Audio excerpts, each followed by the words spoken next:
This is the Troll Patrol. Live. With Justin. Freakin.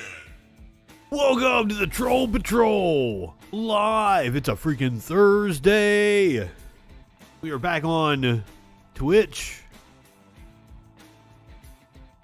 Apparently, left Twitch was split in whether they were participating in the blackout or not. Collective action works. I don't cross picket lines. As I said, I didn't really even agree with the premise. I want the hate raids. Give me your hate raids. That should have been my message. Perhaps I should have broadcast and been like, hey, I'm here. I want your hate raids. But I don't feel good about crossing the picket line. Warlord, I didn't even know. I'm a wonk. I'm a nerd, but that shows you how isolated the U.S. is from everybody else's affairs. I didn't even know that the fucking one, that the Prime Minister was up for re-election, two, that there was a debate going on tonight. That's how up our own asses we are here in the U.S. We do not pay attention to the affairs of even our neighbors. Even those of us who are the most plugged in and actually watching the news, reading the news, listening to the news, whatever you want to call it, didn't fucking know there was a debate tonight. Trudeau's a shit lib. I hope that I think there's... Isn't there like a Muslim or a Sikh candidate that's progressive? And then there's like a far-right nut job or something like that? I said I didn't know there was an election going on. But like I didn't know it was going on now. I believe there's like a Sikh or a Muslim that is running as a progressive. Don't hold me to that because I know nothing the fuck about it. Oh, Canada.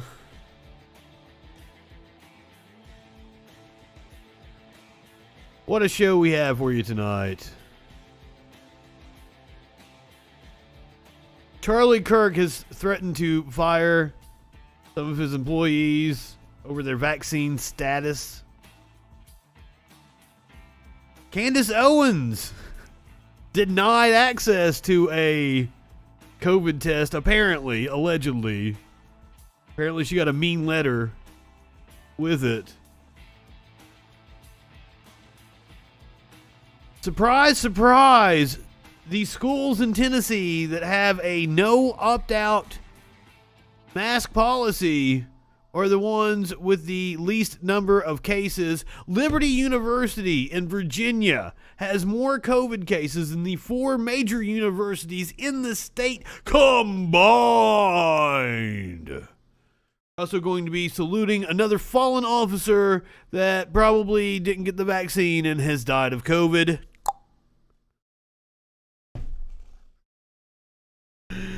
Oh shit, you could face a fine if you ask to see proof of a vaccine in Florida. You don't have to worry about that if you're going to a football game in Tennessee, though. Neyland Stadium is going to be at capacity with screaming football fans. Hardly any COVID restrictions. That should go really fucking well. Oh shit, I had a cat picture up for you. Oh, you want to talk about farm and families? I actually had it on the docket for last night. And just where I had it, it didn't fit in with what we were talking about, so I skipped over it. The Sackler family has, I don't know the best way to put it. They have won immunity. They're going to have to pay some, but by the time they've actually paid everything, they will be richer than what they were when they started paying. Aw, we need always more animal pictures are needed. And I need to quit bogarting all the ones that I have. because I have a shit ton of animal pictures of my own animals, of Smokey, of Socrates, a fucking little asshole Maynard. Where are you at?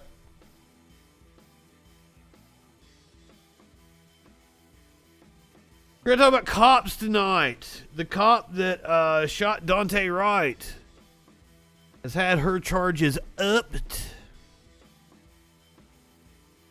The city of Huntsville has released the body cam footage of the cop that shot the man in the face. The convicted murderer that the city and the police department still stand behind.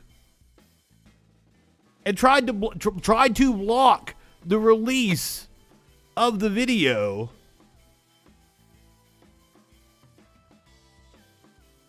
Oh, Ted Cruz is down on the border and he is hunting illegal immigrants. Ted Cruz hunting at the border. We've got video of it. You know that's going to be good. Matt Gaetz having a fit about critical race theory.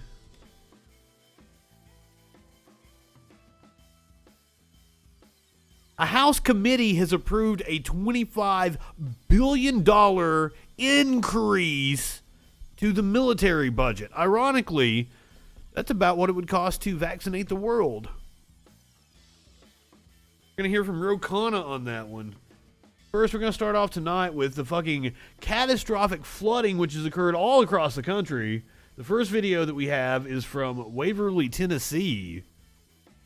A time-lapse video from somebody's front fucking porch. I believe the video takes place over the course of like... You can see that it's sped up there when you see the van go by. This is a 12-minute video condensed down into 2 minutes. Watch what the fuck happens. This is in central Tennessee.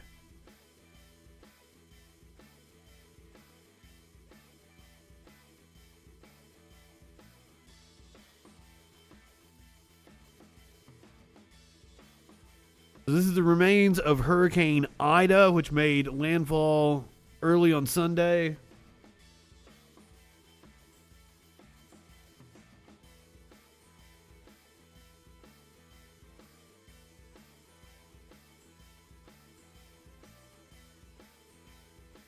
Apparently I picked a bad night to broadcast. We got a prime minister's debate, an orbital launch.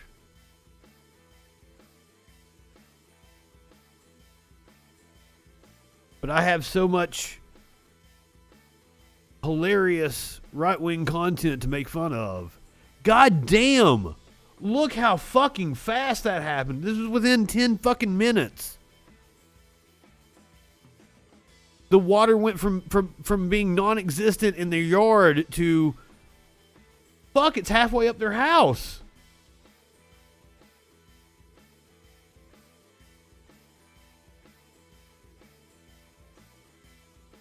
I'm not sure which bus driver you're talking about, Dip.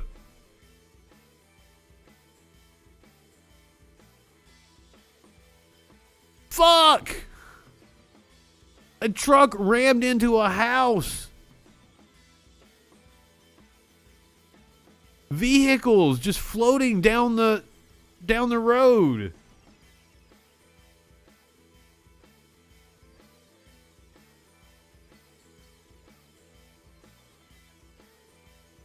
Wild scene.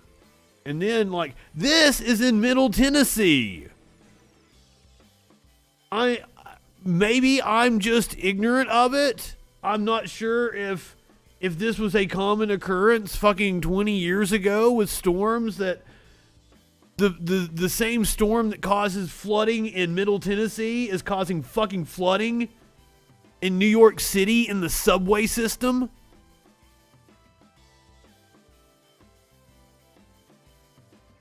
This is fucking nuts. Oh shit, yeah, I didn't know about that. I knew about the flooding. I didn't know about the bus driver. Like, sounds like a fucking hero.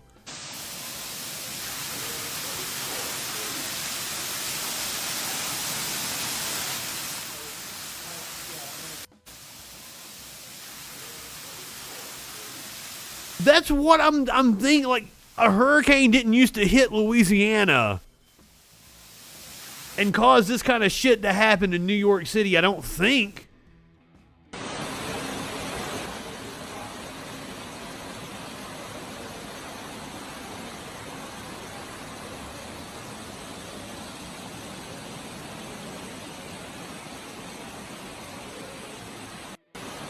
They had now, like, it's not a big deal for me to have, a tornado warning. That's not an issue because like it happens all the fucking time. But like New Jersey, New York under a tornado warning, that doesn't happen all the time. How the fuck do I get out? Like, Facebook doing something weird to me here. This footage of a funnel cloud in fucking New Jersey. Good evening, Crix. Fuck! The remnants of Ida moving through the Northeast, causing the crazy flooding that we saw at the New York City subway. We got some tragic news from this nursing home.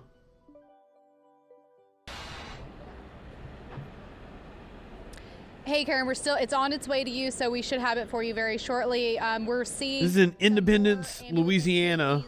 Residents to another facility. I just saw one pass that had, it looked like it had 2 of the residents in there. It looked like they were both either in wheelchairs or chairs. They were wearing masks. I know we were talking about that earlier, that it didn't appear that all of them were. They may have just taken them off outside because now it looks like a lot of them are. But we're just... Because they're transferring residents that they had holed up at a nursing home. One of the workers caring for the more than 800 nursing home residents evacuated to a warehouse in Independence said that he expected some residents would die because of how bad the conditions were. So this is a nursing home that they evacuated into a warehouse. 4 people have died. The unidentified worker spoke with reporter Erica Fernando and said that the facility was overcrowded and there weren't enough workers to take care of the residents. There just wasn't enough room, living conditions wasn't good, it was too crowded, didn't have enough people. 4 of the 850 nursing home residents sheltered inside a leaky warehouse during Hurricane Ida have died. More residents were evacuated from the warehouse on stretchers and in wheelchairs, being taken by ambulance to safe facilities for treatment. Good Lord!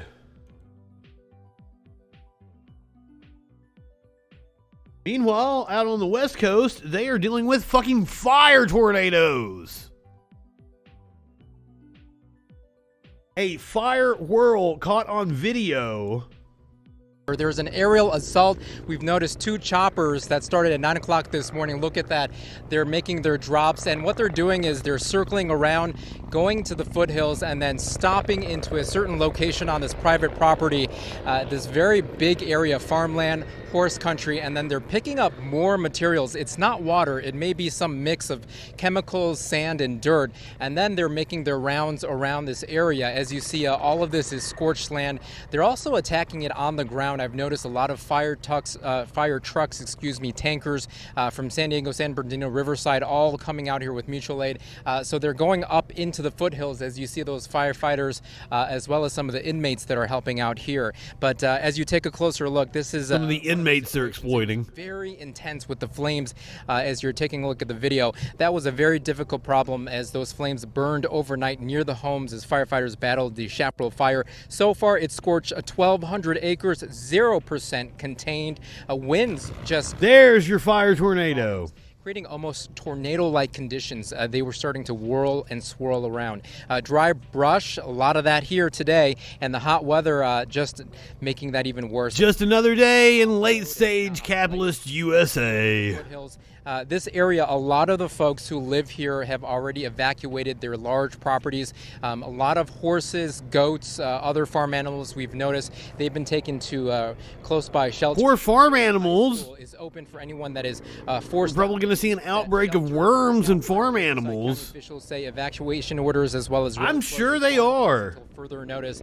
But back there was actually a earthquake, circling around, like it was like a 3 magnitude. It was in and really like the central part of California. On the I messaged Media Winch. By the way, it is Media Winch's birthday. Be sure to tell her happy birthday. Last couple of hours, weekend weather, very hot. When you drop by Echoplex Media later on tonight, folks, please just. I messaged Media Winch, make sure she was okay. She's like, I didn't feel no fucking earthquake. And check on the elderly. Oh yeah, that was hours away from us. Possibly can, because these conditions are not good for the firefighters and for fire conditions as well. We're going to leave you with this image. Gene Kang live in Murrieta on the Chaparral fire.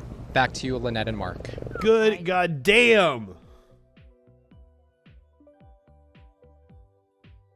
Maybe it is the fucking end of the, maybe it is the book of Revelations coming true. I saw a meme that said the 4 horsemen of the apocalypse are going to be pissed because they're going to have worms too. Because everybody's used up all the damn fucking horse paste. I hope Candace Owens is taking horse paste.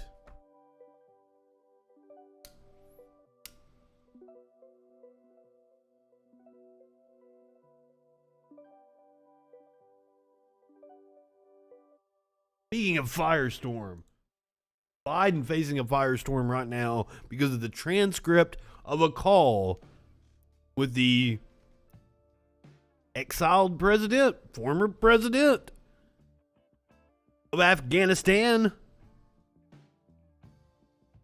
Honestly, she should be taking some fucking horse paste. Put your horse paste where your mouth is, ma'am.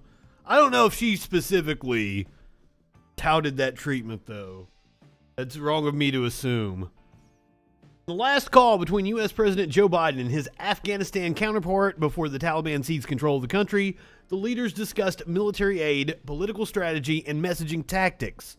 But neither Biden nor Ashraf Ghani appeared aware of or prepared for the immediate danger of the entire country falling to insurgents, a transcript reviewed by Reuters shows.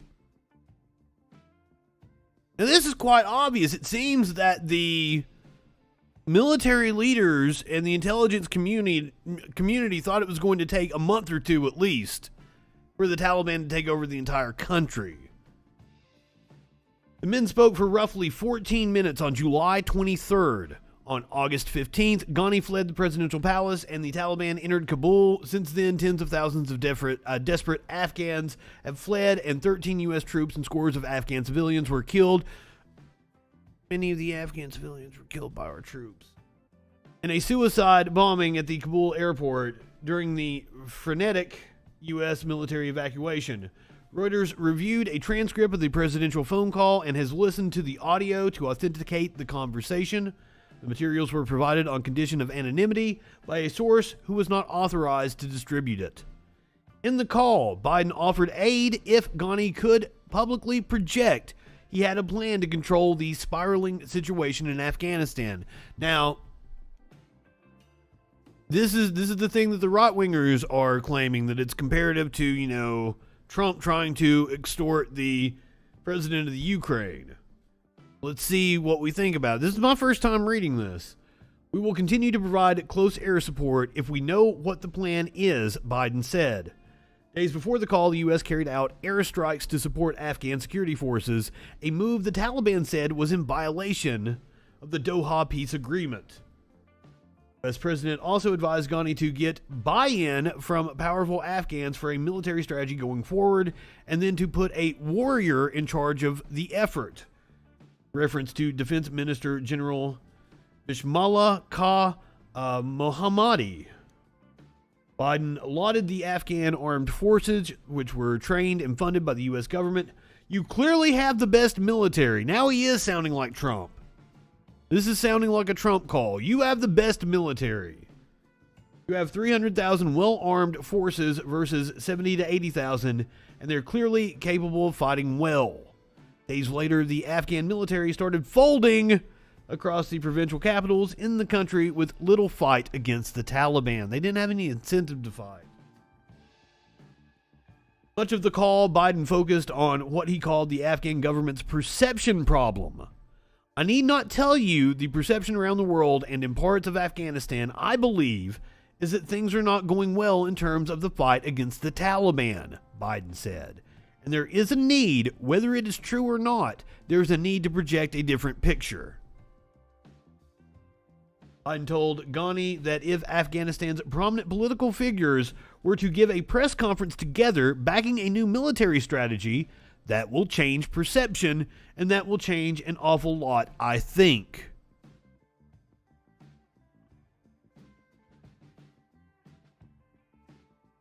So he's wanting you to put a good face going forward so that the Army has something to believe in and just doesn't fold automatically because they don't think there's a plan going forward. Sounds perfectly reasonable to me. There's no quid pro quo or extortion going on here. The American leader's words indicated he didn't anticipate the massive insurrection and collapse to come 23 days later. We are going to continue to fight hard, diplomatically, politically, economically, to make sure your government not only survives, but is sustained and grows. Well, it seems like the Afghan government did not, Ghani just wanted to fucking get the money and run. The general that we played the video of inside of his fucking house, he was on the take. He just wanted to get the money and run. It was always about extortion. I mean, I'm sorry, money laundering. Got extortion on the brain now, comparing it to the Trump call. After the call, the White House released a statement that focused on Biden's commitment to supporting Afghan security forces and the administration seeking funds for Afghanistan from Congress. Ghani told Biden he believed there could be peace if he could rebalance the military solution, but he added, "We need to move with speed. We are facing a full-scale invasion composed of Taliban, full Pakistani planning and logistical support, and at least 10 to 15,000 international terrorists, predominantly Pakistanis, thrown into this," Ghani said. Afghan government officials and U.S. experts have consistently pointed to Pakistani support for the Taliban as key to the group's resurgence. The Pakistani embassy in Washington denies those allegations. Clearly, the myth of Taliban fighters crossing from Pakistan is unfortunately an excuse and an afterthought peddled by Mr. Ashraf Ghani to justify his failure to lead and govern. There's some truth to that. The whole situation is a mess.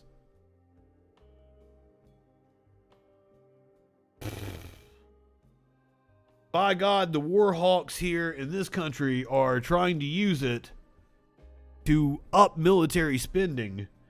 There is a bill in committee right now, approved by the committee, going forward to increase military spending by $25 billion. Is recognized.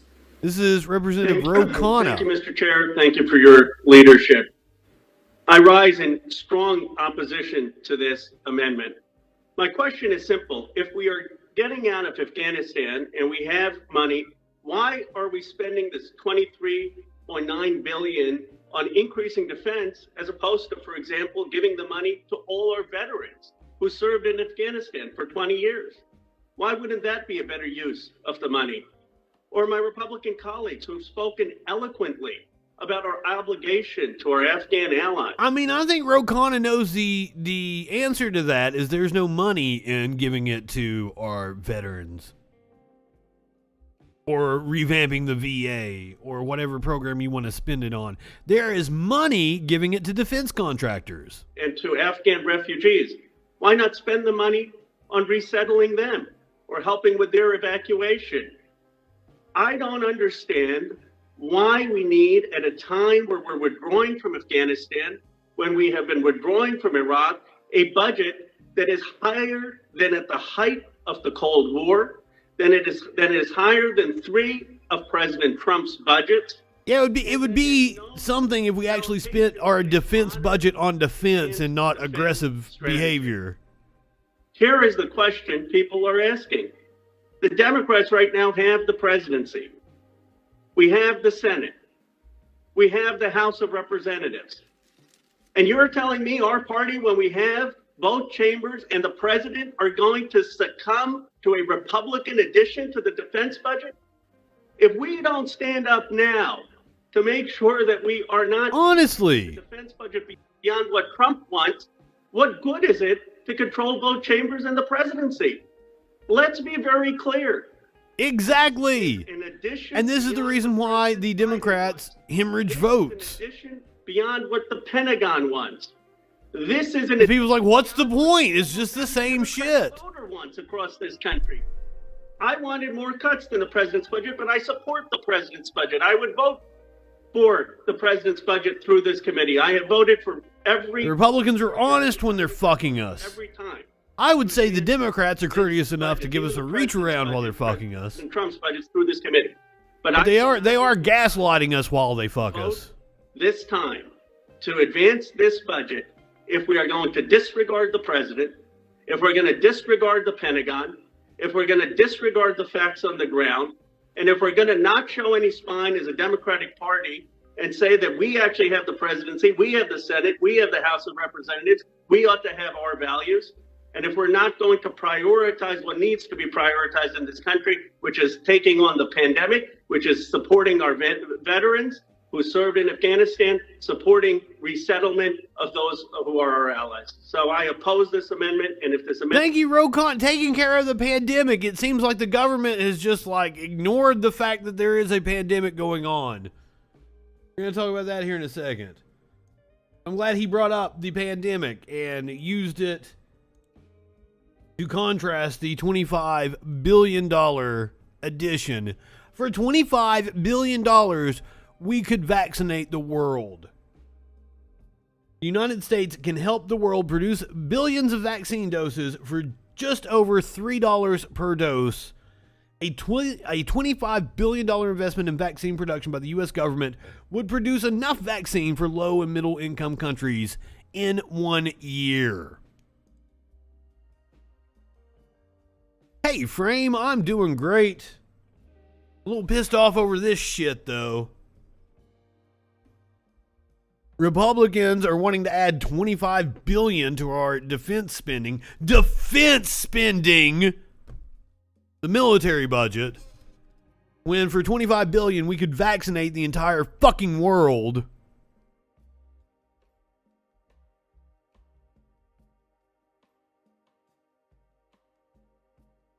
That pisses me off. I'm also pretty pissed off about the Texas law going into effect. The Supreme Court finally did issue a ruling. It was 5-4 with Roberts coming down on the side of the progressive justices. To not do anything. And it's a real... I don't know if I actually put the ruling in here. Should have read it. It's very weird because they said they're not going to act because of they don't know if the law is constitutional or not, but the challenge to the law didn't dot all its I's and cross its T's. So the Supreme Court rejected it. But they didn't actually weigh in on whether the law is constitutional. It's not. House Speaker Nancy Pelosi announced Thursday that she plans to bring up legislation that would codify Roe v. Wade, the landmark Supreme Court decision that protects the rights to choose to have an abortion, as soon as the House returns from recess this month. Upon our return, the House will bring up Congresswoman Judy Chu's women. They're still on recess. They're still as if we don't have several pressing issues going on. You'll see there is committee meetings going on, and that's what we were playing the clip from earlier with Rokana. But other representatives are zooming into committee meetings, and we'll see one of those from the Republican side here in a second. I can't believe we were in the middle of this many crises, and fucking Congress is like, we're on recess. Her announcement comes a day after the U.S. Supreme Court allowed an extreme Texas law to go into effect that criminalizes abortion at 6 weeks. Deputizes citizens to enforce the ban. I did not bring up the fucking website because I didn't have as many people last night. Oh, fuck. Hold on. Let me get the website here.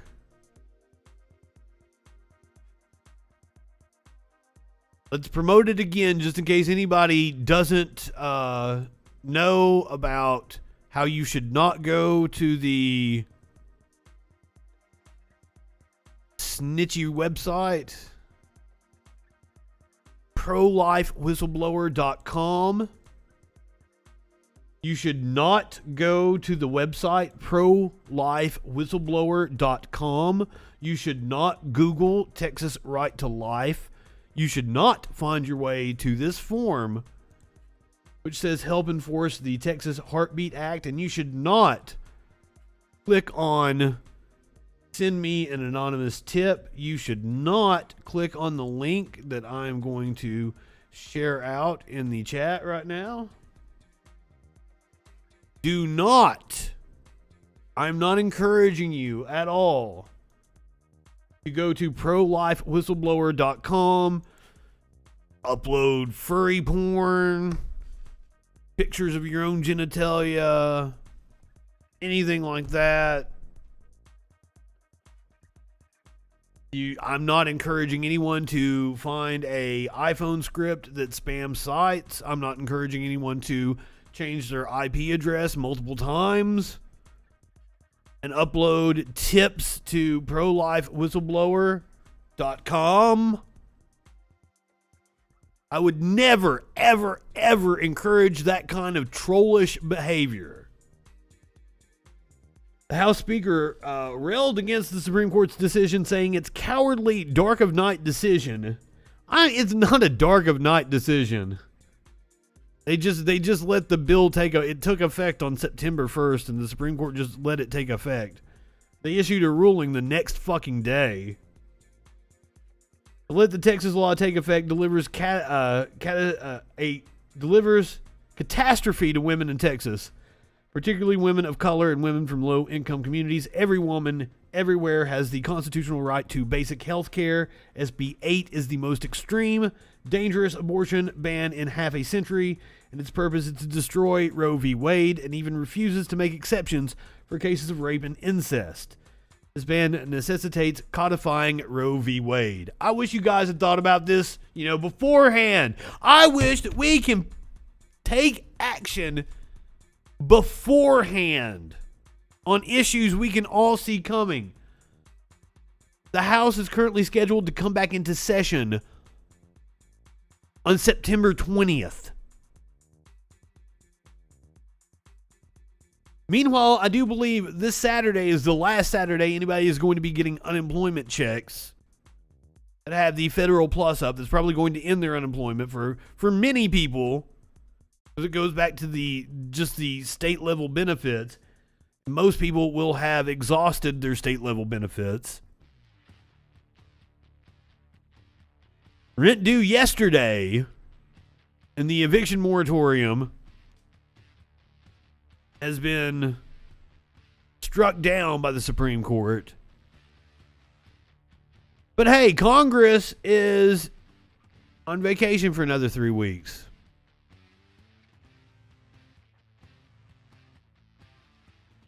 Unfortunately, in Texas, the way the law is set up is it's to bring civil action against somebody seeking an abortion.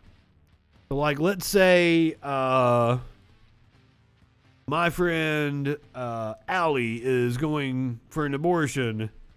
I drive her. Somebody knows I drove her to get an abortion. They can sue me for $10,000. They get $10,000. There's a $10,000 bounty for suing me because the law states aiding and abetting. So it's not a law that outlaws abortion. It allows people to sue for aiding and abetting an abortion. So there's actually no law to violate. There's nobody to call the cops on, right? You do this civil action. But by proxy, it outlaws abortion.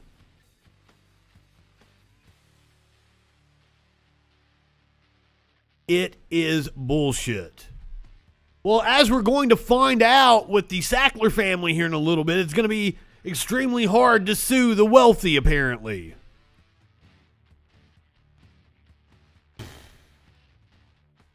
If you have strong feelings about the abortion bans, there is a network. I saw this post shared out again.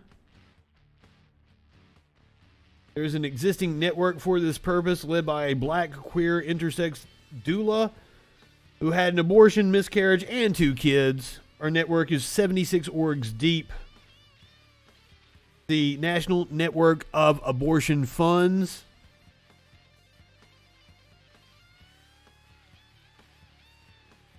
You can find them on Facebook. I'm going to share the link for their website, which should have all of their social media on it. They say they don't need to reinvent the movement. If this is an issue that concerns you, join in with them. The movement is already there. Follow Abortion Funds on Twitter. Donate to the abortion fund.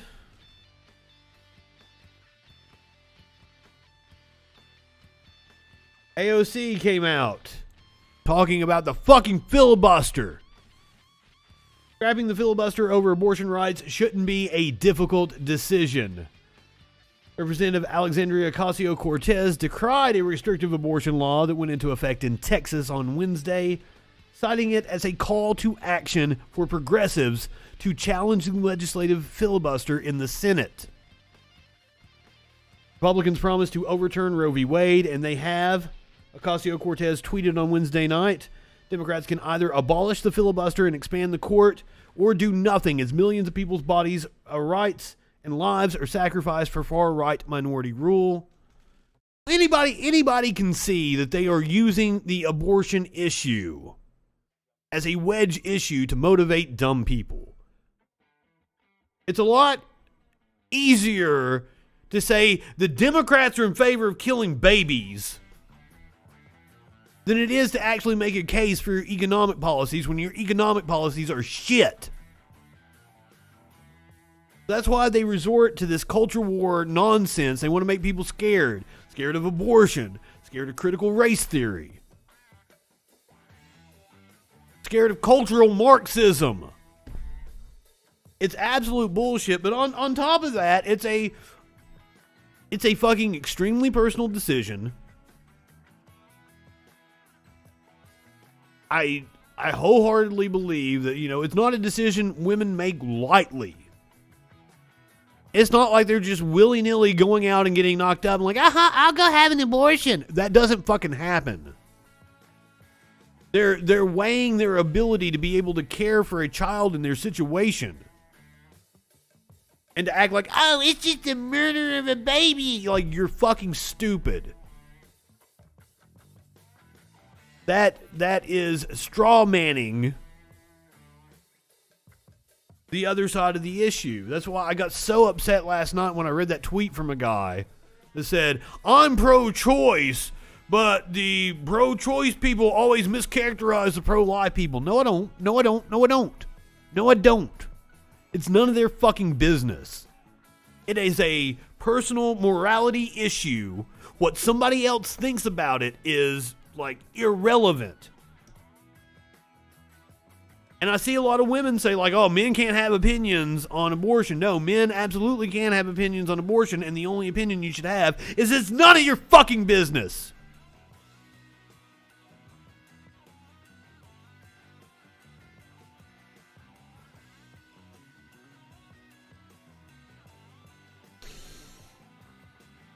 And you can't convince me, you cannot convince me that bringing a child into this world in undesirable circumstances isn't child abuse.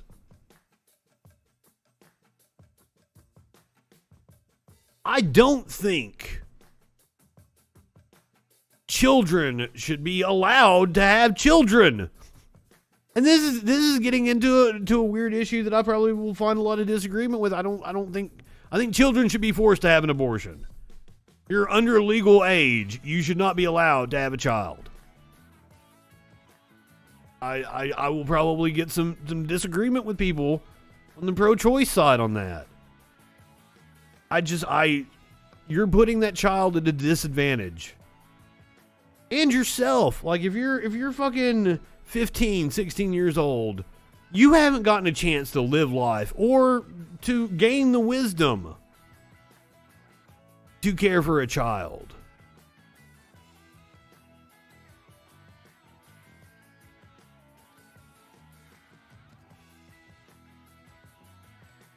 Yeah, I know.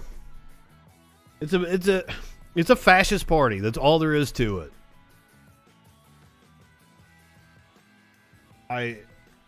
I'm really disheartened going into 2022. It's gonna be a slog. It's gonna be a fight. Congressional races just don't have the spotlight that presidential races have. And fucking 2022 is probably far more important than even 2020 was. Here's the thing is, like, Roberts is kind of siding with the liberals to make I want to say he's making the court seem more impartial than what it actually is here in these early decisions, possibly.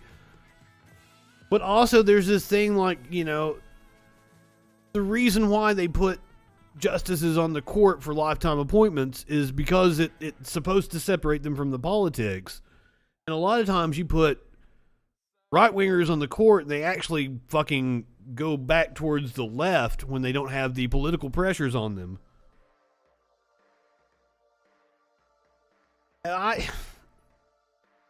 Roberts had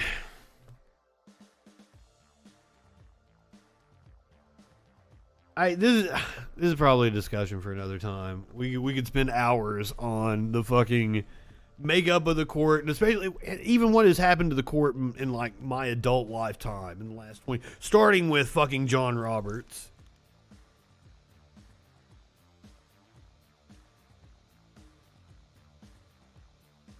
Blast from the blast. The name Cheney, as we've been talking a lot about Afghanistan, 9/11 coming up, blah, blah, blah. Liz Cheney has been elevated as vice chair of the January 6th committee. Representative Liz Cheney of Wyoming will now have a higher profile on the special committee investigating the January 6th attack on the Capitol. Chairman Benny Thompson on Thursday elevated her as vice chairman of the select committee, a move designed to blunt criticism from former President Trump. Who gives a shit? Criticism from Trump is gonna come no matter what. Blunt criticism from Trump. Like, his supporters give a fuck.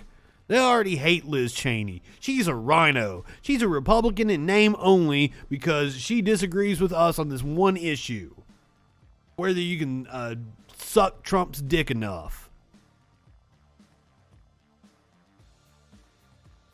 Representative Cheney has demonstrated again and again her commitment to getting answers about January 6th, ensuring accountability, and doing whatever it takes to protect democracy for the American people, Thompson said in a statement. Her leadership and insights have shaped the early work of the Select Committee. This appointment underscores the bipartisan nature of this effort. It's good messaging for the Washington insiders, the Beltway media, they like to call it. Because, you know, meanwhile, the Republicans are just out here just being nonsensical about everything. Here is a representative bitching about how Congress was having a committee meeting. By the way, Congress not in session. This was just a committee meeting.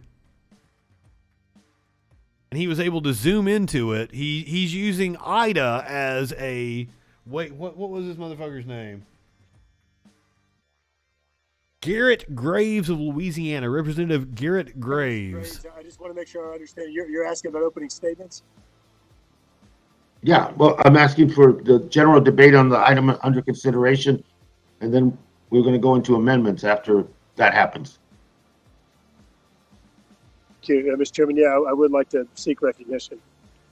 Gentleman is recognized. Mr. Graves. Thank you, Mr. Chairman. Mr. Chairman, I apologize. We had to find somewhere where we could get a good enough cell connection using both AT&T and Verizon, because we just got hit with the 5th most powerful hurricane in U.S. history and the most powerful one to hit our state ever. Winds preliminarily recorded to be up to about 190 miles per hour. So you can take what's going on up in New York, New Jersey, and you can throw in a little bit of wind action there. Cell phone service is out across most of the area of South Louisiana. Now, I assume this is markup for the reconciliation bill. And this legislation will effectively, and in fact, we have active search and rescue operations going on as we speak, because cell phone service is down, so we don't even know where the hell people are right now, because we can't get in touch with them. Doing welfare checks all over the southern part of the state. Sir, I don't think you are doing those things. I think emergency management has that under control, and your job is to be a congressman, and you're bitching about this in order to neglect your duties? Because you can't even communicate with one another. We have 911 systems down, emergency operations centers without communications, and this legislation. Oh, and we have gas stations. I believe last I saw 60% of our gas stations. This legislation, which is, I think this is the gas stations overnight budget bill. Fuel their vehicles and their generators, because it's the only way that some people can live that are on oxygen, that have to have their insulin refrigerated and things like that. So this is literally a bill to address a lot of the shit you're talking about right now. Infrastructure. And quite frankly, the fact that I'm freaking sitting here right now, even spending time with y'all, is ridiculous. This legislation, this was for a soundbite in right-wing media. Make no mistake about it. That's what they're all going for. They want to get played on right-wing media. Is it actually is probably a final nail in the coffin of the industry that right now is struggling, because 95% of the offshore industry right now, energy production, is shut down. 95%. We have somewhere like 20% of the nation's refining capacity. It's shut down right now. And so this legislation comes in and tries to further kill it. And then all this does is benefit Iran. It benefits Russia. It benefits China. And you sit there and say, oh, you're just being dramatic. This is just rhetoric. Well, it is. Look at what's happened. We talked about this. The exact things that we said about increasing global emissions, increasing energy prices, becoming more dependent upon other countries. That's exactly what's happening. You called it rhetoric, and it's exactly what's happening right now. It's dumbfounding to me. What are you talking about? I just spent 4 years with fucking Trump supporters telling me like America is completely energy independent right now. Are you telling me that Joe Biden, we're debating his first budget bill, has already killed all that? By the way, there was Obama that made us energy independent by increasing fucking drilling off the coast and in refuge. But like, I don't know what he's talking about. It's confounding to me. People can think these things are good ideas. Like, where does this come from? You know, people say, "Oh, what happened in Afghanistan was just a one-time thing. It was bad." He says, "No, this is applying the stupidity and the afterthoughts of Afghanistan policy across every other area of government." Mr. Chairman, this isn't political. Just stop. We have people that are dying right now. We have people that are trying to live in homes without roofs, homes that have fallen down, and you're sitting here doing a markup to spend however many gazillion dollars you want to spend. This is just really to invest into infrastructure, to do things like prepare for future hurricanes. You stupid fuck. You stupid fuck. And you want to take your time not to actually give input into the bill and say something relevant. No. You wanted to take your time to try to get a fucking piece on Fox News or The Blaze or share it out by TPUSA on Facebook in a nice little soundbite as propaganda. And I urge you, just have a little humanity and just take a break. This is just stupid. It is. It's just stupid that I've got to take time from doing what I need to be doing to help get people the resources. I just met with the fire chief.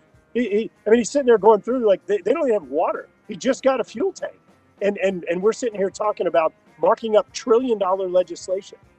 If this were in your district, this wouldn't be happening, and you know it. And I just urge y'all just take a step back right now. And I am sure he could have totally skipped the committee meeting and nobody would have batted an eye. That was Representative Garrett Graves of Louisiana. Matt Gaetz did show up for the committee meeting in person.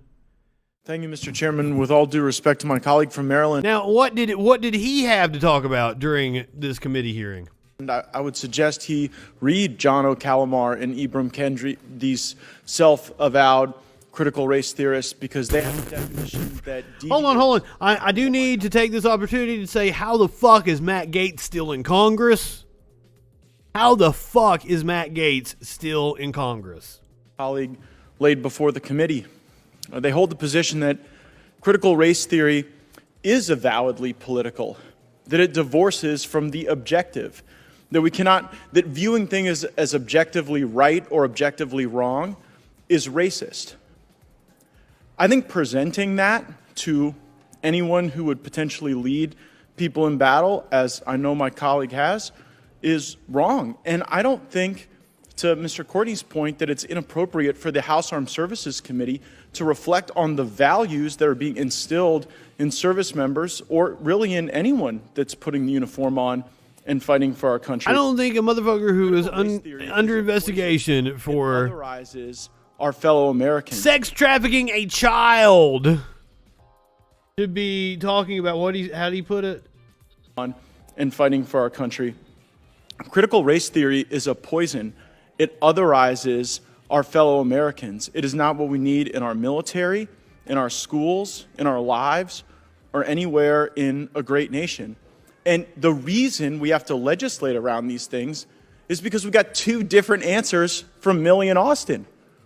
We were all here when, in response to my question, Secretary of Defense Austin said, we don't teach critical race theory. There is no critical race theory in our service academies. And then lo and behold, Mr. Waltz had the receipts. He held up the curriculum that feeds into this notion of division. Well, was it in like a legal class? A critique of the civil rights movement. If you really read a lot of the critical race, because Millie spoke up, like Austin said, we don't teach critical race theory, and then Millie spoke up and was like, I read everything. I read Mao. I read Marx. But he never actually said that like we teach critical race theory. But if like you're in a legal classroom, I would assume it does indeed come up. Rejection of the values of Martin Luther King.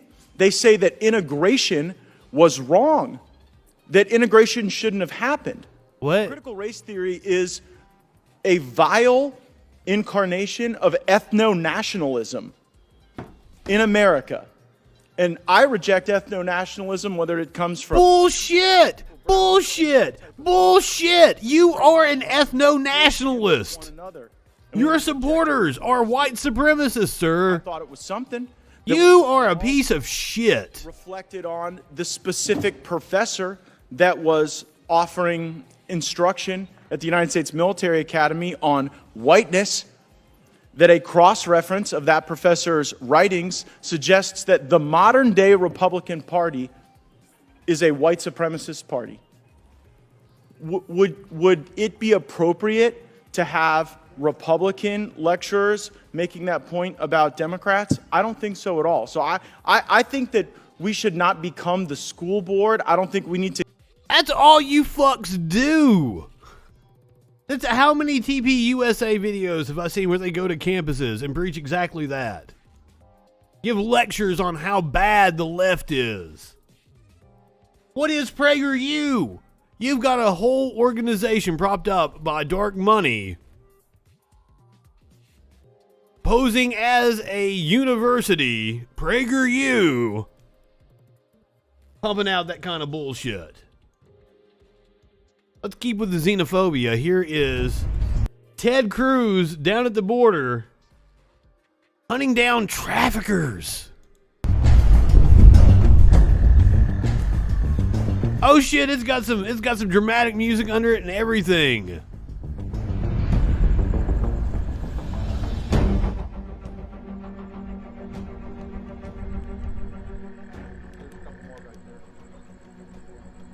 Yep, right there. Look at Ted Cruz with his little flashlight. Oh, there we go, right there.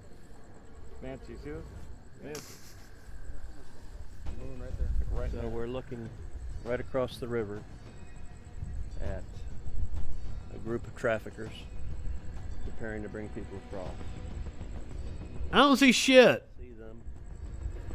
The Border Patrol tower, there they are. They're walking right there. That looks like a couple of kids pointing and laughing at you, Ted Cruz. They're like, look at that stupid Ted Cruz over there. They're right on the opposite side of the border. There they are, moving right there on the left. They're not concerned at all. They know they've been spotted. It'd be hilarious if they were over there like, look at these motherfuckers getting ready to come into Mexico and get some cheap health care. Oh my God.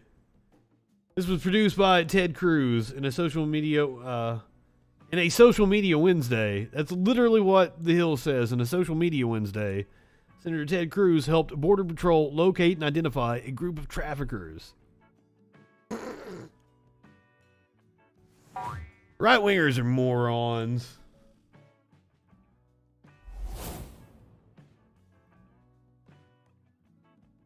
But don't ask me, ask Ted Cruz, who has had to walk back his comments about a Taliban helicopter. Taliban helicopter video debunked by fact checkers. Ted Cruz walks back an accurate tweet. Images showing a person suspended from a helicopter over Afghanistan spread widely on social media, despite efforts by fact checkers to correct false claims about it purportedly showing a Taliban execution. Republican members of Congress, including Senator Ted Cruz and Representative Dan Crenshaw.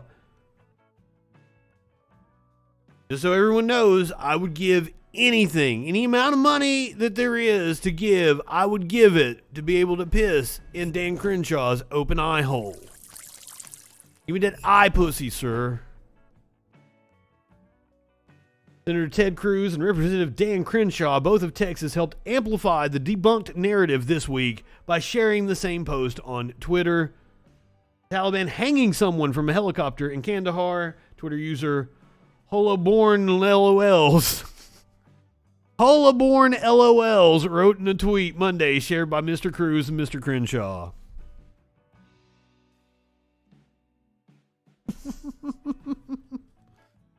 Oh, motherfuck. Video shows an individual suspended from a helicopter, but that person is neither dead nor being hanged, as numerous Twitter users wrongly interpreted or suggested. Upon closer inspection, the person hanging from the helicopter can be seen to be moving and waving, Reuters reported on Tuesday. Other photos helped dispel the narrative of the person being executed. Thousands of social media users had seen the footage by then, however, as of Wednesday. The short clip embedded in the tweet later shared by the Texas lawmakers had been viewed about 3 million times. I'm sure, like a couple years from now, I'm going to be having an argument with some dumb fuck. You're like, remember when the Taliban hung somebody with their helicopter? No, that never happened. You're stupid. Like the guy that keeps commenting on my YouTube channel. I've got proof of a ballot dump. No, you don't. Here's Ron Johnson telling you you're stupid because he was on the same ballot. Good guy, Ron Johnson.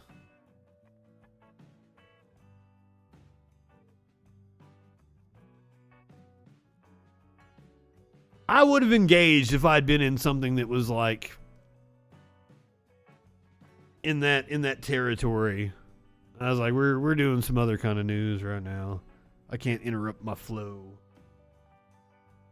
FBI spy planes monitored a single suspect for nearly 429 hours. Now remember, I did the story a week ago, 2 weeks ago, about how there was this group on Twitter that was helping the DOJ be able to bring charges against Capitol rioters. Oh no, you're fine, Crix.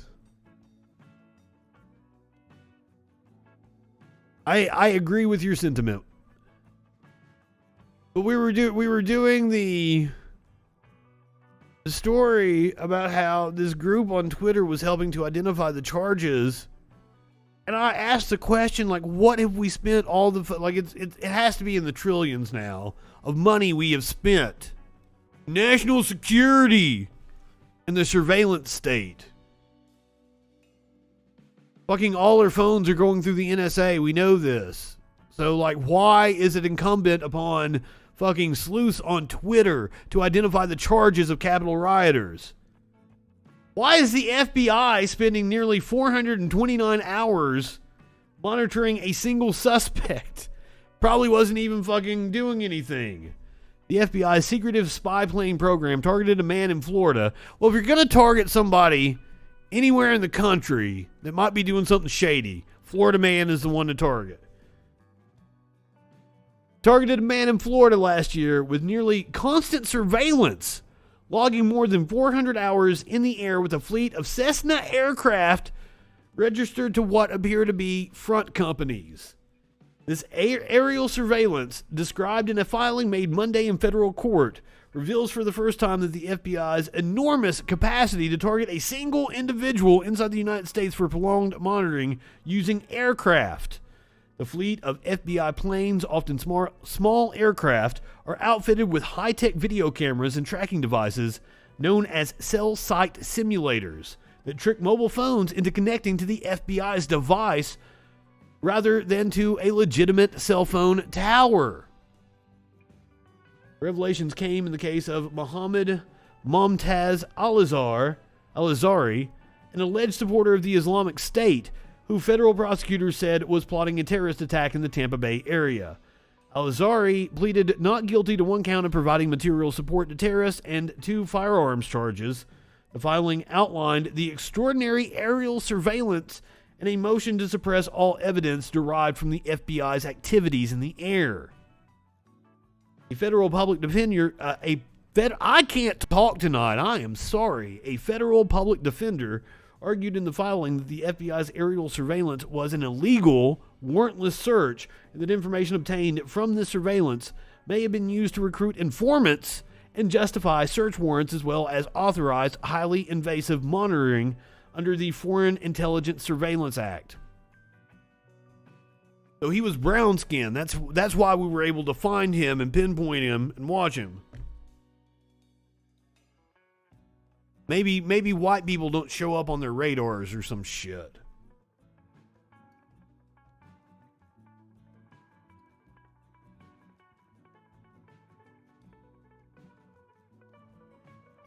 Can you imagine how much money it cost to have Cessnas up in the air for 429 fucking hours for a suspected terrorist? Meanwhile, I can point the FBI to known terrorists known as the Sackler family, who made billions from OxyContin.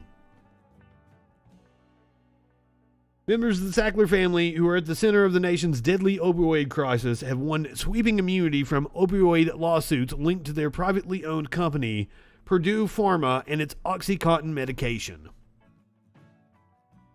And that's another thing that, like,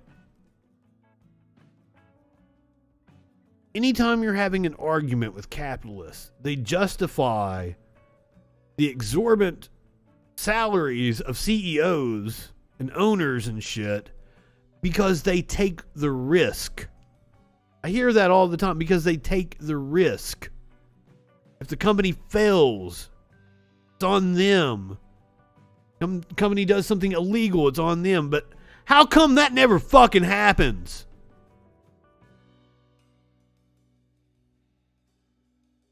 Federal Judge Robert Drain approved a bankruptcy settlement on Wednesday that grants the Sacklers global peace from any liability for the opioid epidemic. This is a bitter result, Drain said. I believe that at least some of the Sackler parties have liability for those opioid Oxycontin claims. I would have expected a higher settlement. The complex bankruptcy plan, confirmed by Drain at a hearing in White Plains, New York, was negotiated in a series of intense closed-door mediation sessions over the past 2 years. The deal grants releases from liability for harm caused by Oxycontin and other opioids to the Sacklers, hundreds of their associates, as well as their remaining empire of companies and trusts. In return, they have agreed to pay roughly $4.3 billion, while also forfeiting ownership of Purdue Pharma. $4.3 billion sounds like a lot, but it doesn't even scratch the surface, and apparently by the time they pay it back over like 10 years, they'll be worth more than that. I mean, they're already worth like fucking, what, 40 billion or something? 50 billion? It's an ungodly number. In his bench ruling, Drain acknowledged the devastating harm caused by Purdue Pharma's opioid products, which he said contributed to a massive public health crisis. According to Drain, the settlement offers an opportunity to help communities with funding for drug treatment and other opioid abatement programs. Clear to me after a lengthy trial that there is now no other reasonable conceivable means to achieve this result.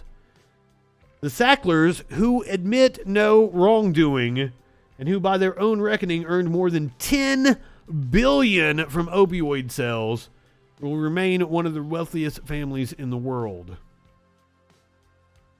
Representatives of the Mortimer Sackler branch of the family. The Mortimer Sackler branch of the family. They even sound like people that I hate. The Mortimer Sackler branch of the family.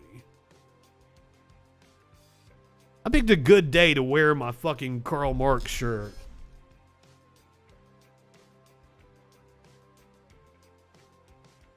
Fuck. While we dispute the allegations that have been made about our family, we have embraced this path in order to help combat a serious and complex public health crisis. In his ruling, Judge Drain noted that members of the Sackler family had declined to offer an explicit apology for their role in leading Purdue Pharma. Forced apology is not really an apology, Drain said, so we will have to live without one.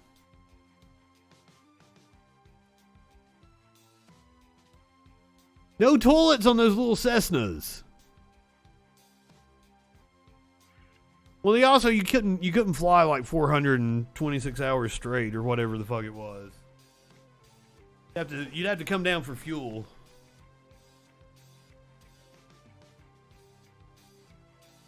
At least in Minnesota, we are getting some modicum of justice. First-degree manslaughter charge added to the case against former Brooklyn Center police officer Kim Potter.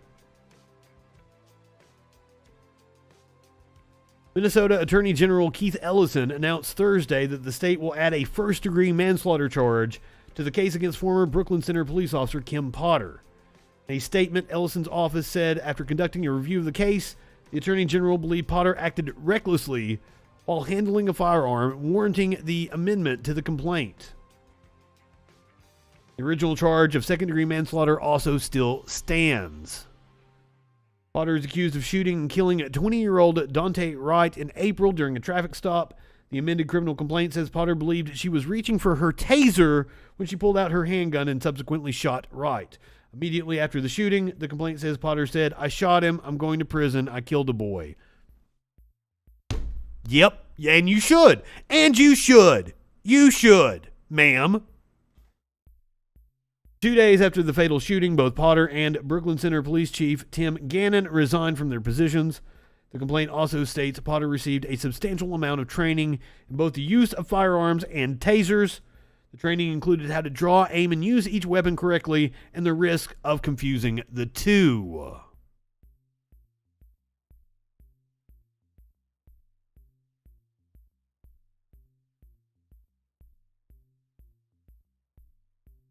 Now, this was the cop that the Brooklyn Center Police protected. They built a barrier around her house. I'm kind of tired of seeing police forces and cities stand behind killer cops. Same thing happened in my city. The city still stands behind a cop convicted of murder. They were still paying him up until a couple of weeks ago. They were paying a cop convicted of murder. We were paying him for months after his conviction. Still, my tax dollars were still paying for this cop after he was convicted of murder. At least Kim Potter had the balls to actually step down and resign her position instead of trying to fucking suck more money from the taxpayers. This past week, the body camera footage from the incident, which the cops and the city had fought to make sure they couldn't be released, this event happened in April of 2018. The conviction was a few months ago. So we're going to go ahead. We'll hit the content warning. I'm sure this is graphic as fuck. This is the officer who fired a shotgun at a man who was holding a gun to his own head. This guy was suicidal. The cops barged into his house. The man's name was Jeff Parker. Other officers that ranked above Officer Darby were on the scene and had control. Darby violated the orders of a ranking officer. We are going to see that here on the camera. So remember that the officer who is already on the scene is the ranking officer, not Darby, who we're going to be in the car with, I believe, here. As Darby pulls up to the scene.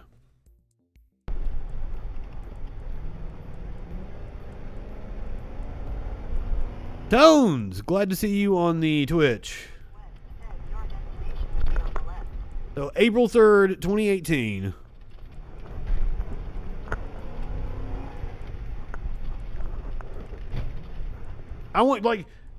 This happens within like a minute and a half of him exiting his vehicle. So, remember that as we're watching it. It was my first time watching the video. They just released it like last week.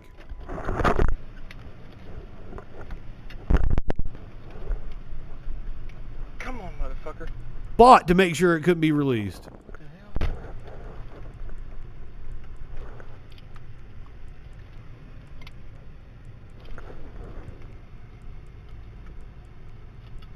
What is this dude doing?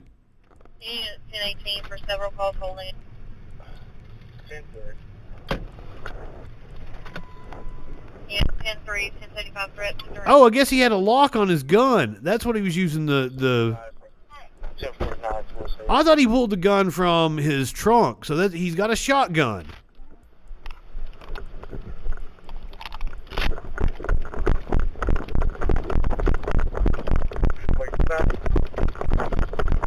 Remember, the cops that are already on the scene have the area secured.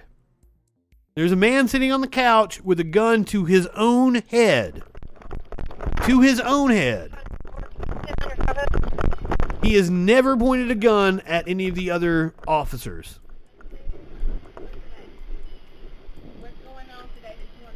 And there's even there's a cute puppy right there. See, the other officers don't have their guns pointed.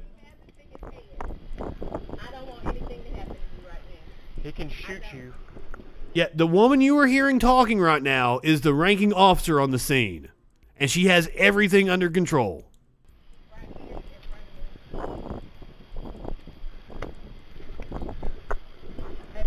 Hey, brother. Put the gun down. Put the gun down. Hey, brother. Put it down, bro.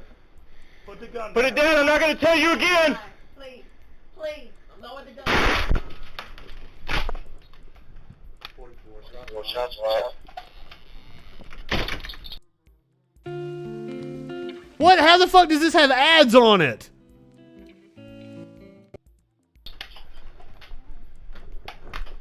Just blasted a man right in the face.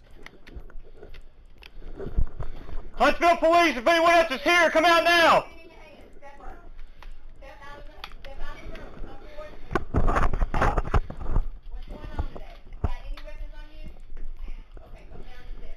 Charlie 448, 10 on your front. Absolute bullshit. All the way to the end, Huntsville City Hall fought against making the videos public. The city filed an objection to the judge's order on Friday, but the judge ignored it.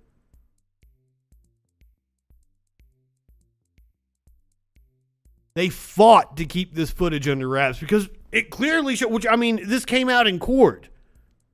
We knew that he just walked in and shot the motherfucker in the face for no reason.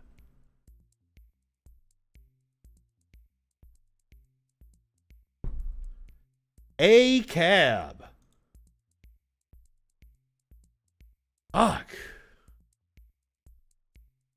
I'm so glad they didn't harm that puppy. That was such a cute puppy. But I mean, they shot a man in the face. They shot a man in the face.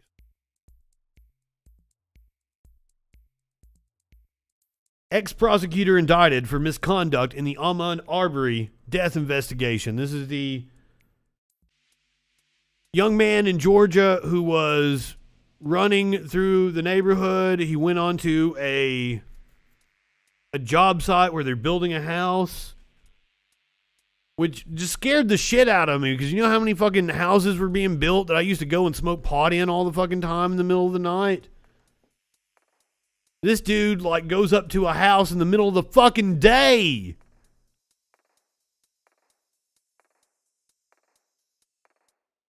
Now, the original prosecutor in the case, has now been indicted for their role in the cover-up. The cover-up. Attorney General Chris Carr on Thursday announced the indictment of former District Attorney Jackie Johnson, who was strongly criticized over the way she handled the Ahmaud Arbery case. Johnson was indicted on charges of violation of oath of public office and obstruction of a police officer. The charges, as alleged in the indictment, are related to the investigation surrounding the deadly shooting of Arbery. Specifically, the indictment accuses Johnson in February of 2020 of violating her oath as district attorney by showing favor and affection to Greg McMichael during the investigation. There's a picture of her with the motherfucker somewhere. Maybe it's not on this article. I saw it somewhere else, though.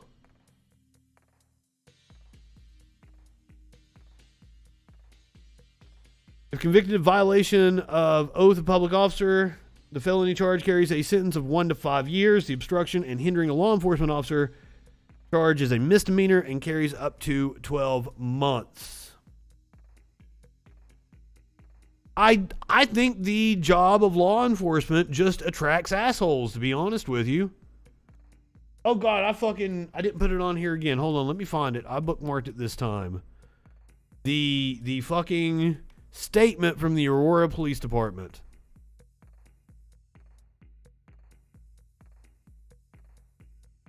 It pissed me off so fucking bad reading it.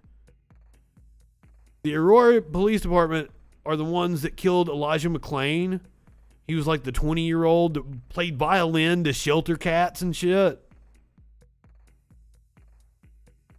He was just walking home from a store and they were arresting him for resisting arrest.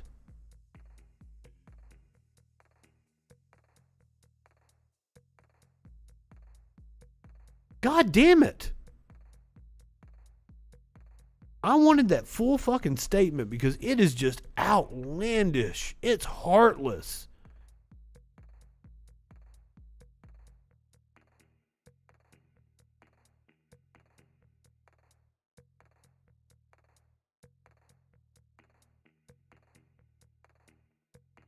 Okay, I had to go to their fucking Facebook. I found it. Here we go.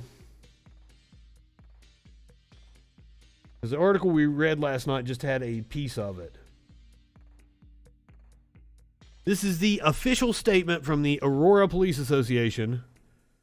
Immediately after Elijah McClain's death, Chief Metz stated clearly that Mr. McClain was not murdered by Aurora Police Department officers. Nothing has changed. Our officers did nothing wrong. Mr. McClain died due to a combination of exertion due to his decision to violently resist arrest and a pre-existing heart condition. You can't resist arrest when you're not being arrested for something that's justifiable. Resisting arrest isn't a charge you can just charge somebody with. He was alive and talking when the officers turned him over to the EMS. There is no evidence that APD officers caused his death. They injected him with ketamine. They insisted that the EMS crew inject him with ketamine. The hysterical overreaction to this case has severely damaged the police department. They're the victims. The hysterical overreaction is because people are upset that you killed a kid. You called that a hysterical overreaction? No, I call fucking accusing a kid who did nothing wrong of being a violent criminal and resisting arrest. I call that a hysterical overreaction. Inevitably, the public are the ones who paid the price. This fall, the public has the opportunity to restore sanity to this situation in the city council elections. They should not take a return to normalcy for granted.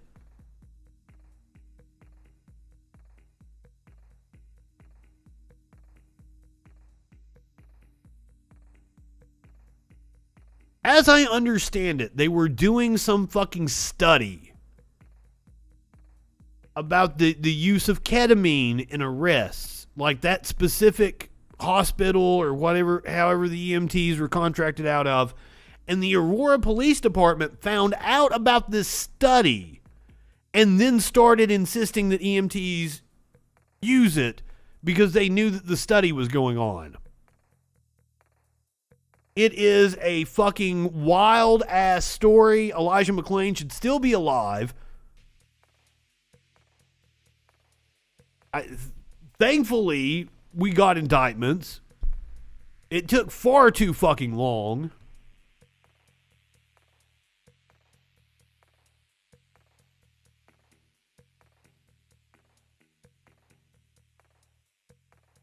But I mean, if there is some good news when it comes to policing in this country,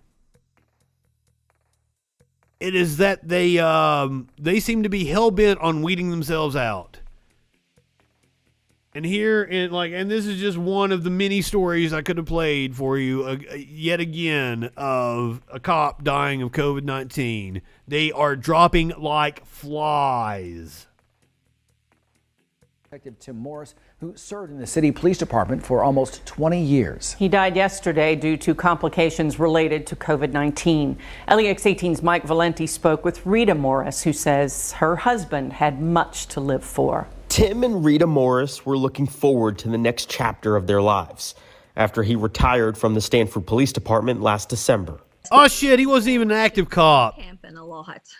A well-deserved retirement for a man who had been for decades. According to the SPD, Tim had spearheaded this. I was adding him to the list. And when COVID prevented the group from meeting, he and his wife went out and did the shopping and made deliveries to the kids. He was always willing to give. He was always willing to. Yeah.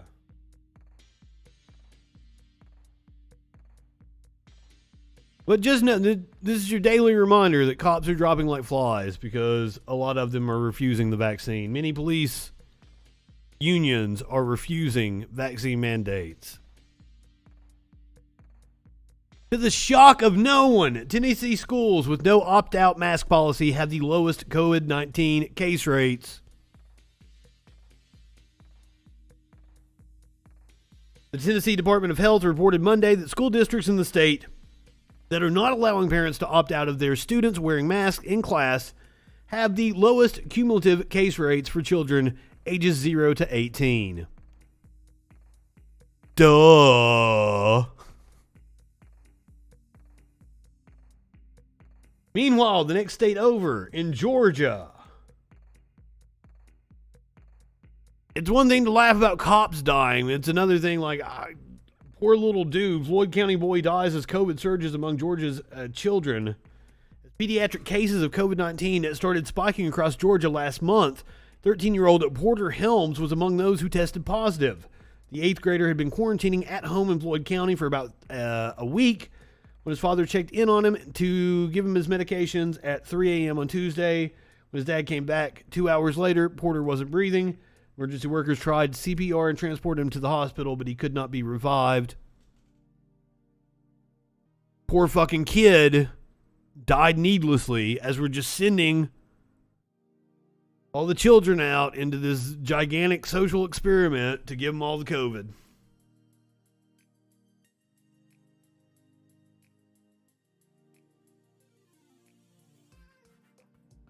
Liberty University has more COVID-19 cases than 4 larger Virginia campuses combined. I'm assuming they have less restrictions too. Do we have a local news report on this? COVID cases in just a week. LU is not requiring vaccines. Some others in Virginia are. ABC 13's Cynthia Beasley is live in Lynchburg. She looked into how other universities compare to LU. Liberty University is reporting 488 active COVID cases on campus. 430 of those are students. That's a huge increase from last week when they reported 159. Did you guys pray about it? And in just 10 days, LU says they've had 535 students and employees. Did you ask Jesus to protect you? Liberty compares to other Virginia colleges. Virginia Tech says 35 students tested positive in the last 7 days. Virginia Commonwealth University is reporting 29 active student cases. University of Virginia says 47. Now, this is in Virginia. They have Democratic leadership. I'm sure they all have mask mandates. I think that means Liberty University Tech has a vaccine mandate. Times the number of student cases than those 4 schools have combined. Liberty University also has the smallest on-campus student population. University spoke. Oh, weird that it's only circulating in certain populations. 15,000 students who live on campus or in the Lynchburg metro area. The largest of those 4 other schools is I don't think it's named after David Lynch. 37,000 students. Another difference, all 4 of those universities require students to get. It'd be awfully cool if it was. They also require masks. David Lynch would probably not be impressed, though. Does not require vaccines. Last week, the university said they're encouraging mask wearing, but it's not required. I asked Scott Lamb for an interview. Well, I wonder why you ended up with so many students with the COVID then. Use cases of COVID. His press secretary said over email, quote, Governor Northam is grateful to the colleges and universities across Virginia who have done the right thing and put common sense COVID-19 protections in place. This virus is very real and very dangerous, and vaccines are the only way we can put this behind us once and for all. LU has been using the annex, which is the dorm behind me, for students with COVID to quarantine. However, Scott Lamb tells us that over the weekend, the annex hit maximum capacity of 204 students. So as for the rest of those students who have tested positive,